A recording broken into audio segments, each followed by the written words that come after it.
Baca perjanjian, kita kena baca penuh. Jangan baca sekerat.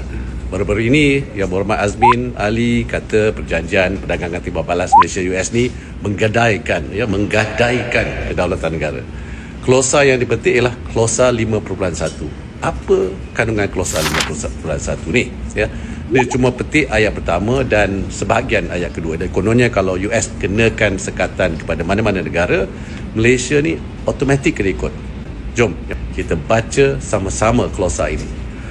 Upon receiving such notification from the United States, Malaysia shall adopt or maintain a measure with equivalent restrictive effect as the measure adopted by the United States, or agree to a timeline for implementation that is acceptable to both parties to address a shared economic or national security concern. Ya, saya ulang frasa terakhir. To address a shared economic or national security concern. Apa maksudnya? Maksudnya, sekatan ini perlu untuk menangani isu keselamatan negara dan ekonomi bersama. Ya.